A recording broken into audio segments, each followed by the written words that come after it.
اعوذ باللہ من الشیطان الرجیم بسم اللہ الرحمن الرحیم۔ دوستو، حیات صحابہ کی اس حصے کے ساتھ آپ کی خدمت میں دوبارہ حاضر ہوتے ہیں۔ ہمارا آج کا موضوع ہے کہ صحابہ کرام امارت سے پیچھے کیوں ہٹتے تھے، امیر بننے سے یعنی حاکم بننے سے، حکمران بننے سے کیوں پیچھے ہٹتے تھے؟ کیونکہ ان کو ہمارے نبی صلی اللہ علیہ وآلہ وسلم نے بتایا تھا کہ حکمران کے نیچے یعنی جتنی عوام ہوگی ان سب کا حساب قیامت کے دن اللہ تعالی حکمران سے لے گا کہ اس نے حکمرانی کیسی کی تھی۔ اللہ تعالیٰ کے احکاموں پر نبی کریم صلی اللہ علیہ وآلہ وسلم کے طریقوں پر حکومت کی تھی یا اپنے طریقوں پر کی تھی، اس وجہ سے صحابہ کرام امارت سے بہت ہی خوفزدہ تھے۔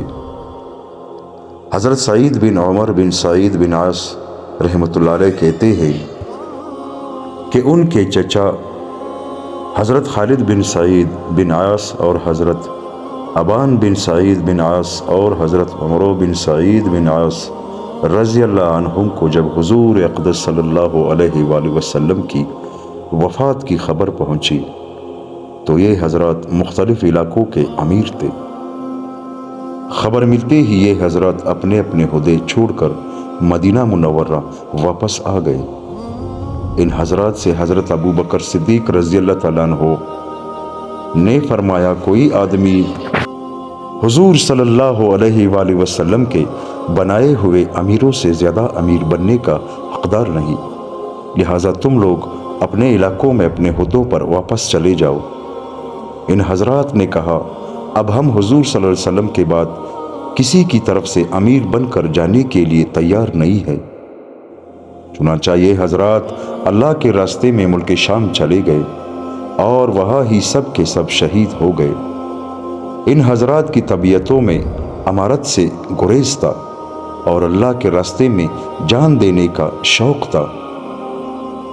حضرت عبد الرحمن بن سعید بن یربو رحمۃ اللہ علیہ کہتے ہیں کہ جب حضرت ابان بن سعید رضی اللہ تعالیٰ عنہ اپنے علاقے کی امارت چھوڑ کر مدینہ منورہ آ گئے تو ان سے حضرت عمر بن خطاب رضی اللہ تعالیٰ عنہ نے فرمایا، تمہیں یہ حق حاصل نہیں ہے کہ تم اپنے امام وقت کی اجازت کے بغیر اپنا کام چھوڑ کر آ جاؤ، اور پھر خصوصاً ان حالات میں کہ چاروں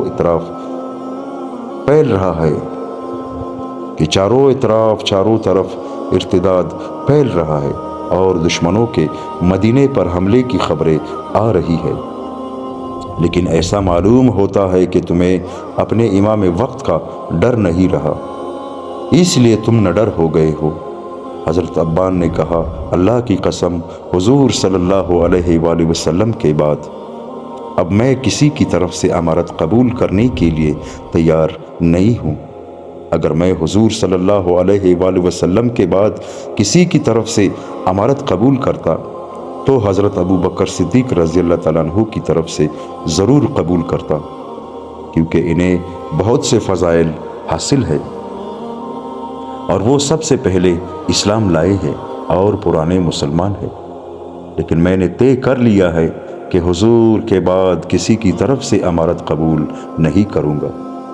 چنانچہ حضرت ابو بکر اپنے ساتھیوں سے مشورہ کرنے لگے کہ اب کسے بحرین بھیجا جائے، تو ان سے حضرت عثمان بن عفان رضی اللہ تعالیٰ عنہ نے کہا، آپ اس آدمی کو بھیجے جسے حضور نے بحرین بھیجا تھا، اور وہ بحرین والوں کو مسلمان اور فرمانبردار بنا کر حضور کی خدمت میں لائے تھے۔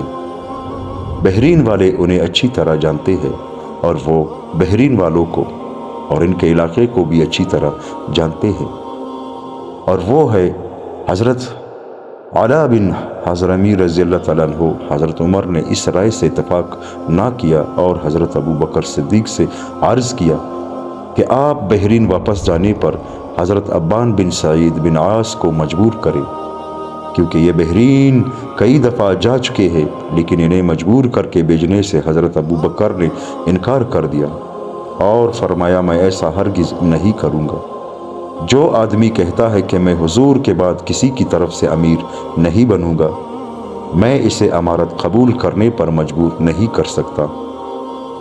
اور حضرت ابو بکر نے حضرت علا بن حضرمی کو بحرین بھیجنے کا فیصلہ کیا۔ حضرت ابو ہریرہ رضی اللہ تعالیٰ عنہ فرماتے ہیں حضرت عمر رضی اللہ تعالیٰ عنہ نے ان کو امیر بنانے کے لیے بلایا۔ انہوں نے امارت قبول کرنے سے حضرت عمر رضی اللہ تعالیٰ عنہ کو انکار کر دیا۔ حضرت عمر نے فرمایا کیا تم امیر بننے کو برا سمجھتے ہو؟ حالانکہ اسے تو اس شخص نے مانگا تھا جو تم سے بہتر تھے۔ حضرت ابو ہریرہ نے کہا وہ کون ہے؟ حضرت عمر نے فرمایا وہ حضرت یوسف بن یعقوب علیہ السلام۔ حضرت ابو ہریرہ نے کہا حضرت یوسف تو خود اللہ کے نبی تھے اور اللہ کے نبی کے بیٹے تھے، انہیں ایسا کرنے کا حق تھا۔ میں تو حمیمہ نامی عورت کا بیٹا ابو ہریرہ ہوں، اور امیر بننے میں مجھے 3 اور 2 کل 5 باتوں کا ڈر ہے۔ حضرت عمر نے کہا 5 ہی کیوں نہیں کہہ دیتے؟ حضرت ابو ہریرہ نے کہا 2 باتیں تو یہ ہے کہ میں علم کے بغیر کوئی بات کہہ دوں اور کوئی غلط فیصلہ کر دوں۔ امیر بن کر مجھ سے یہ 2 غلطیاں ہو سکتی ہے، جس کے نتیجے میں مجھے یہ 3 سزائیں امیر المومنین کی طرف سے دی جا سکتی ہے۔ میری کمر پر کوڑے مارے جائے اور میرا مال چھین لیا جائے اور مجھے بے آبرو کر دیا جائے۔ حضرت عبداللہ بن محب رحمۃ اللہ علیہ کہتے ہیں کہ حضرت عثمان رضی اللہ تعالیٰ عنہ نے حضرت ابن عمر رضی اللہ تعالیٰ عنہما سے فرمایا جاؤ اور لوگوں کے قاضی بن جاؤ، ان میں فیصلے کیا کرو۔ حضرت ابن عمر نے کہا اے امیر المؤمنین کیا آپ مجھے اس سے معاف رکھیں گے؟ حضرت عمر نے فرمایا نہیں، میں تمہیں قسم دیتا ہوں تم جا کر لوگوں کے قاضی ضرور بنو۔ حضرت ابن عمر نے کہا آپ جلدی نہ کریں، کیا آپ نے رسول اللہ صلی اللہ علیہ وآلہ وسلم کو فرماتے ہوئے سنا کہ جس نے اللہ کی پناہ چاہی وہ بہت بڑی پناہ میں آ گیا؟ حضرت عثمان نے فرمایا ہاں۔ حضرت ابن عمر نے کہا میں قاضی بننے سے اللہ کی پناہ چاہتا ہوں۔ حضرت عثمان نے فرمایا تم قاضی کیوں نہیں بنتے ہو حالانکہ تمہارے والد تو قاضی تھے؟ حضرت ابن عمر نے کہا میں نے حضور کو یہ فرماتے ہوئے سنا ہے کہ جو قاضی بنا اور پھر نہ جاننے کی وجہ سے غلط فیصلہ کر دیا تو وہ دوزخی ہے، اور جو قاضی عالم ہو اور حق و انصاف کا فیصلہ کرے وہ بھی یہ چاہے گا کہ وہ اللہ کے ہاں جا کر سر برابر چھوٹ جائے، نہ انعام ملے اور نہ کوئی سزا لگے۔ اب اس حدیث کے سننے کے بعد میں قاضی بننے کا خیال کیسے کر سکتا ہوں؟ امام احمد کی روایت میں اس کے بعد یہ ہے کہ حضرت عثمان نے ان کے عذر کو قبول کر لیا اور ان سے فرمایا کہ تم کو تو معاف کر دیا، لیکن تم کسی اور کو یہ بات نہ بتانا، ورنہ اگر سارے ہی انکار کرنے لگ گئے تو پھر مسلمانوں میں قاضی کون بنے گا اور یہ اجتماعی ضرورت کیسے پوری ہوگی؟ حضرت ابن عمر رضی اللہ تعالیٰ عنہما فرماتے ہیں کہ حضرت عثمان رضی اللہ تعالیٰ عنہ نے انہیں قاضی بنانا چاہا تو انہوں نے معذرت کر دی اور فرمایا میں نے رسول اللہ صلی اللہ علیہ وآلہ وسلم کو یہ فرماتے ہوئے سنا ہے کہ قاضی 3 قسم کے ہیں، ایک نجات پائے گا، 2 دوزخ میں جائیں گے، جس نے ظالمہ فیصلہ کیا یا اپنی خواہش کے مطابق فیصلہ کیا وہ ہلاک ہوگا، اور جس نے حق کے مطابق فیصلہ کیا وہ نجات پائے گا۔ حضرت ابن عمر رضی اللہ تعالیٰ عنہما فرماتے ہیں جس دن حضرت علی اور حضرت معاویہ رضی اللہ تعالیٰ عنہما دومت الجندل میں جمع ہوئے، غالباً یہ قصہ حضرت حسن بن علی رضی اللہ تعالیٰ عنہما اور حضرت معاویہ رضی اللہ تعالیٰ عنہ کا ہے۔ راوی کو غلط فہمی ہو گئی تو اس دن مجھ سے میری ہمشیرہ ام المؤمنین حضرت حفصہ رضی اللہ تعالیٰ عنہ نے کہا تمہارے لیے یہ مناسب نہیں ہے کہ تم ایسی صلح سے پیچھے رہو جس کے ذریعے اللہ تعالیٰ حضرت محمد صلی اللہ علیہ وسلم کے امت کے درمیان صلح کرا دے۔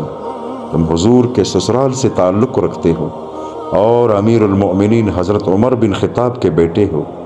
اس کے بعد حضرت معاویہ ایک بہت بڑے بختی اونٹ پر یعنی خراسانی اونٹ پر آ کر کہنے لگے، کون خلافت کے طمع اور امید رکھتا ہے اور کون اس کے لیے اپنی گردن اٹھاتا ہے؟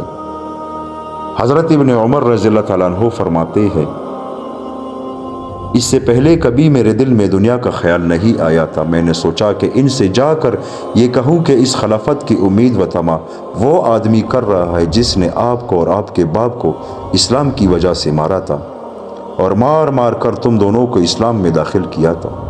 اس سے حضرت ابن عمر اپنی ذات مراد لے رہے ہیں، لیکن پھر مجھے جنت اور اس کی نعمتیں یاد آ گئی تو میں نے ان سے یہ بات کہنے کا ارادہ چھوڑ دیا۔